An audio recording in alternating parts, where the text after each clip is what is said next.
अस्सलाम वालेकुम, welcome to SSC teaching studio. आज की इस वीडियो में मैं आपको एक नए तरीके से लेडीज़ पैंट की कटिंग करना सिखाने जा रही हूँ। इसमें सबसे बिग प्रॉब्लम आसन और पैंट की फिटिंग का होता है। आसन के लिए आप अपनी मेजरमेंट कैसे ले सकते हैं, तो उसके लिए भी आपको बहुत ही आसान तरीका इस वीडियो में सिखाने जा रही हूँ। तो चले आए वक्त ज़ाया के बगैर अपनी क्लास का आगाज़ करते हैं। मेरे पास जो कपड़ा है ये अर्ज में ज़्यादा है, इसलिए मैंने इसको 4 फोल्ड करके बिछा लिया है। अब हम ऊपर सीध का निशान लगाएंगे। ये निशान लगाने के बाद कर्व स्केल की मदद से साइड से 1/2 इंच का मार्जिन छोड़ते हुए हम इस तरह से निशान लगा लेंगे। यहाँ पर मेरे पास मेजरमेंट्स हैं। लेंथ है मेरे पास 34.5, वेस्ट है 23.5, हिप साइज है 28.5, थाई है 16 और आसन मैं आपको बाद में निकालना सिखाऊंगी। आसन निकालने के लिए आपको अपने एग्जैक्ट हिप साइज की ज़रूरत पड़ेगी। मेरे पास है 28.5, उसको मैं डिवाइड करूंगी 4 से, जो है 7.125। अब हम इसमें 2 ऐड करेंगे तो आंसर आया 9.125। अब हम ऊपर की साइड से 1 इंच इलास्टिक का मार्जिन छोड़ते हुए नीचे 9.125 पे निशान लगाएंगे और इस निशान को हम इस तरह से सीधा कर लेंगे। अब हमारे पास लेंथ है 34.5, ऊपर से 1 इंच बढ़ाते हुए हम यहाँ पर अपनी लेंथ का निशान लगाएंगे 34.5 पे और इसके बाद इससे नीचे आप 3 इंच या 2.5 इंच पर भी ये निशान लगा सकते हैं, जो हमारा 5 फोल्ड का निशान होगा। अब हमारे पास हिप साइज है 28.5, इसमें हम 4 को ऐड करेंगे तो हमारे पास आंसर आया 32.5, उसको हम 4 से डिवाइड करेंगे तो आंसर आया 8.125।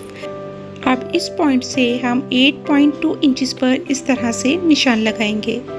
अभी आपने इंच टेप को इसी तरह से रखना है और जहाँ पे कपड़ा एंड हो रहा है वो आपने देखना है ये कहाँ पे आ रहा है। ये है 8.7 इंचेस, तो हमने ऊपर से भी इसी तरह से 8.7 इंचेस पर इस तरह से निशान लगा लेना है और इस निशान को हम सीधा कर लेंगे। क्योंकि ये बच्ची का साइज़ है, अगर आपके पास हैवी या लार्ज एक्सेल साइज़ है तो आप ये 2 से 2.5 तक ये निशान लगा सकते हैं। अच्छा, हिप का और आसन का जो निशान लगाया है हम अब उसका मिडल करेंगे, तो ये हमारे पास जो मिडल बना हम उसका निशान लगा लेंगे।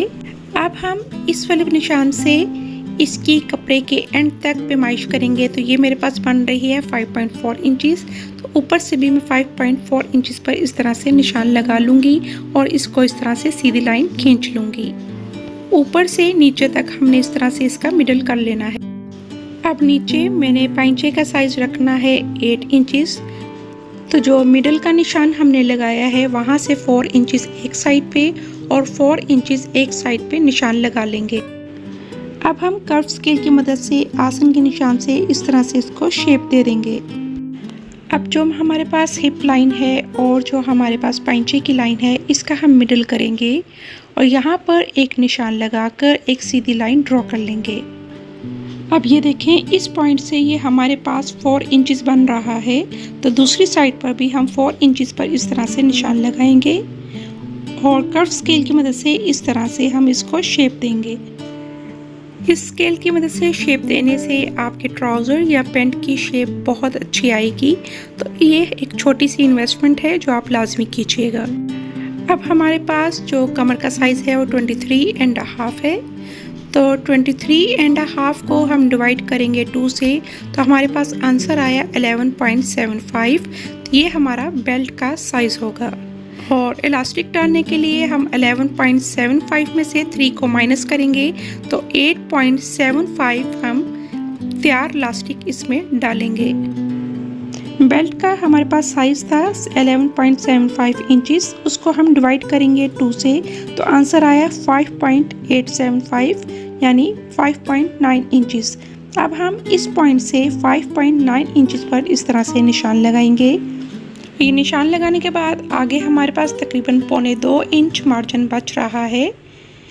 जो हमारा हाफ इंच एक साइड से सिलाई में जाएगा और हाफ इंच दूसरी साइड से सिलाई में जाएगा। तो पीछे हमारे पास तकरीबन 1 इंच मार्जिन बच जाता है, उसकी हम यहाँ पर प्लेट डालेंगे। हाफ इंच दोनों साइडों से इस तरह से हम प्लेट्स डाल लेंगे और प्लेट की लंबाई मैं तकरीबन 4.5 इंच रख रही हूँ।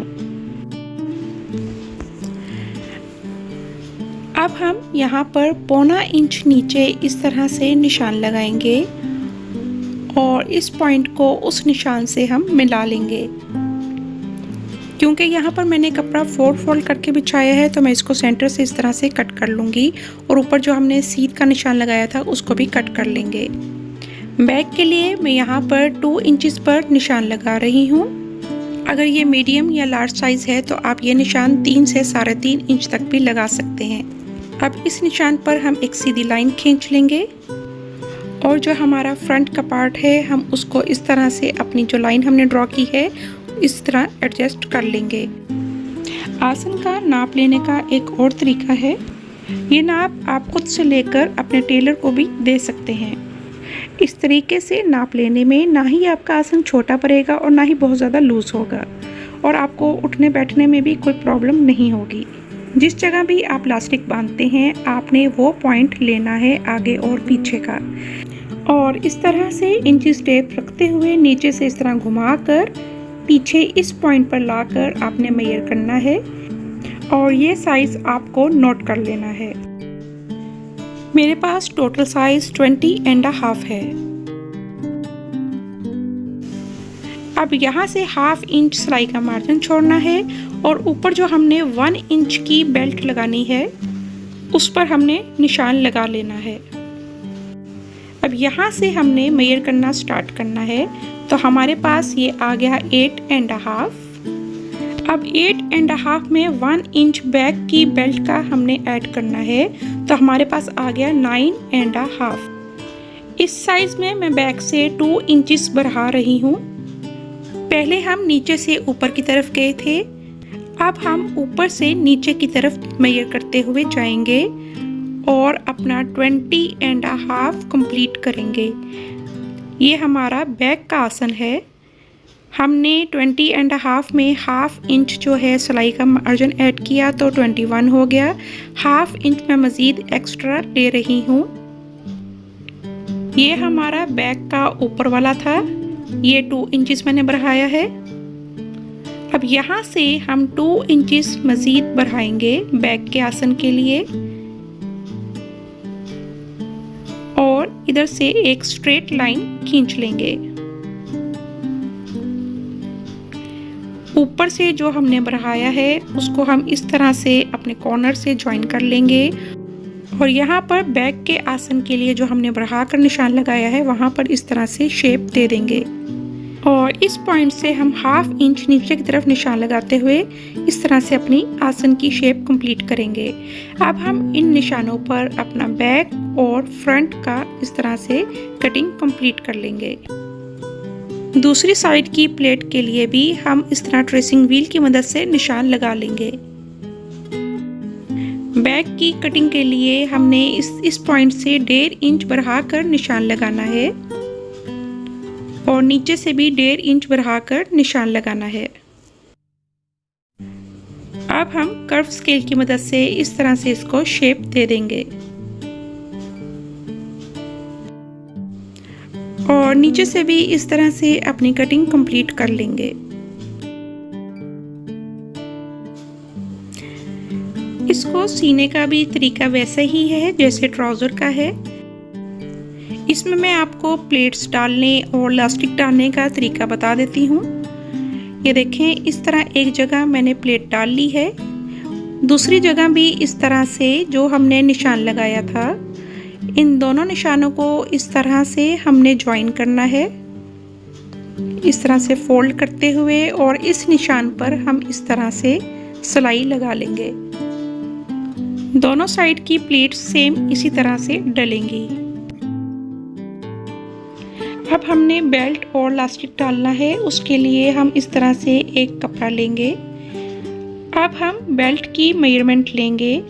यहाँ पर एक कॉर्नर से लेकर इस तरह से हम इंचेस टेप रखेंगे।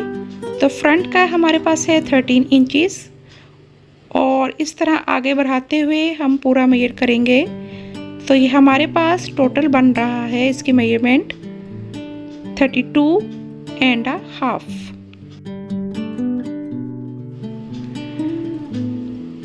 अब हमने इस तरह कपड़े को पहले डबल फोल्ड किया और फिर दोबारा से इस तरह से फोल्ड किया और 32.5 का हमने हाफ किया तो ये आया 16.25।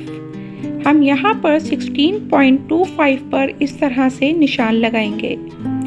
एक्स्ट्रा कपड़ा कट करने के बाद यहाँ से हम रखेंगे 1.5 से 2 इंच हम इसकी चौड़ाई रख सकते हैं। मैं यहाँ पर 2 इंचेस रख रही हूँ और इस तरह से हम एक सीधी लाइन ड्रॉ कर लेंगे और इसके बाद हम इसकी कटाई कर लेंगे। अब इस तरह से खोलेंगे और फ्रंट का जो हमारे पास साइज है वो था 13 इंचेस। अब यहाँ पर 13 इंचेस पर मैं इस तरह से निशान लगा लूँगी। हाफ इलास्टिक का जो हमारे पास साइज था वो 8.75 था, उसमें हाफ इंच दोनों साइडों से हम सिलाई का मार्जिन ऐड करेंगे तो ये हमारे पास बन जाएगा ऑलमोस्ट 9.75। तो यहाँ पर मैं अपना इलास्टिक 9.75 इंचेस पर कट कर लूँगी। मैंने यहाँ पर 13 इंचेस का फ्रंट बेल्ट के लिए इस तरह पेस्टिंग पेपर कट कर लिया है। ये देखें, ये 13 इंचेस मैंने इस तरह से कट कर लिया है और इसकी चौड़ाई उतनी ही है जितने हमारी इलास्टिक की है। अब हम कपड़े को इस तरह ओपन करेंगे और मिडल में इस तरह से रखते हुए हम इसको इस तरह से पेस्ट कर लेंगे। अब ये जो एक्स्ट्रा कपड़ा है हम इस तरह अंदर की तरफ पलटाएंगे और अपने आयरन की मदद से इसको बिठा लेंगे। अब इलास्टिक के लिए यहाँ पर हाफ इंच इस तरह से हम इसके ऊपर अपना जो पेस्टिंग पेपर है उसके ऊपर रखते हुए इस तरह से इलास्टिक को चिपका लेंगे। मैं यहाँ पर ग्लू की मदद से इसको चिपका रही हूँ ताकि आपको समझाने में आसानी रहे।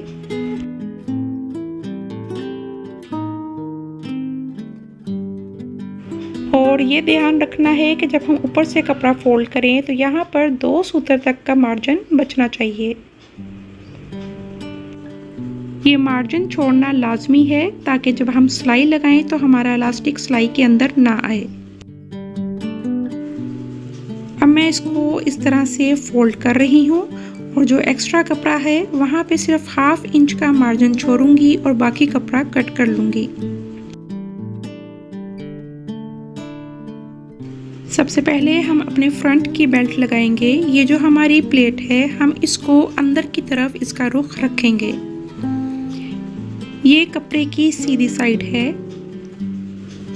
बेल्ट को हमने इस तरह से खोलना है और सीधी साइड इस तरह ऊपर की तरफ फेस करते हुए नीचे इस तरह से घुसा लेना है और यहाँ पर हाफ इंच का मार्जिन छोड़ते हुए हम सिलाई लगा लेंगे और ये जो प्लेट है ये हमारी अंदर की तरफ रहनी चाहिए।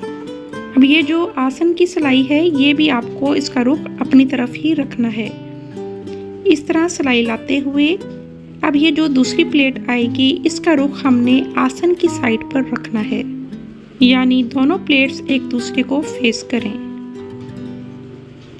अब इस तरह बैक पर भी हम अपनी बेल्ट इस तरह से अटैच कर लेंगे।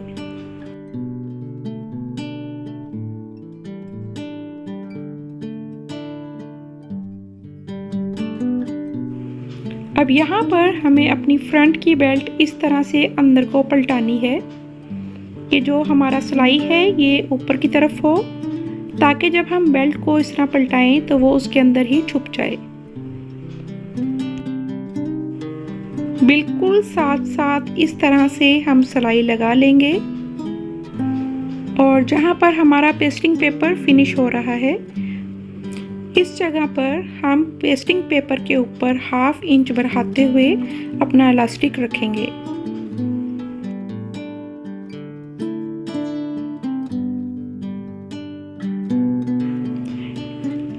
अब इस तरह से एडजस्ट करते हुए हम अपने इलास्टिक की सिलाई को पक्का कर लेंगे।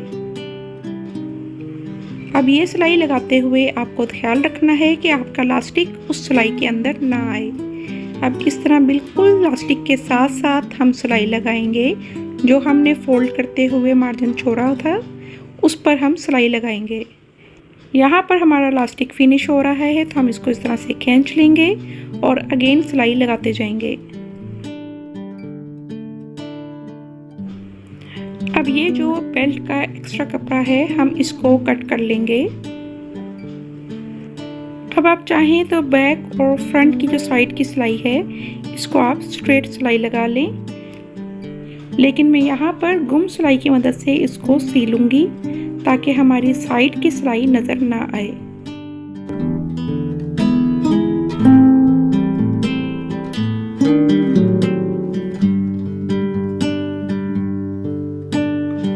ये सिलाई कंप्लीट करने के बाद अब अपने इलास्टिक को एक दफ़ा अच्छे से खींचें।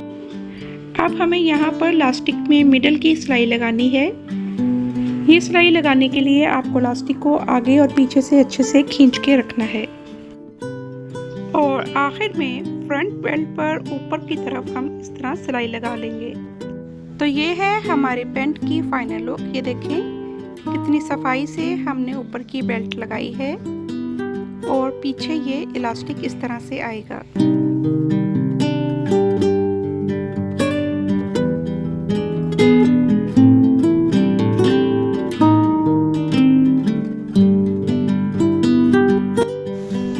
Thanks for watching. Like, subscribe and share.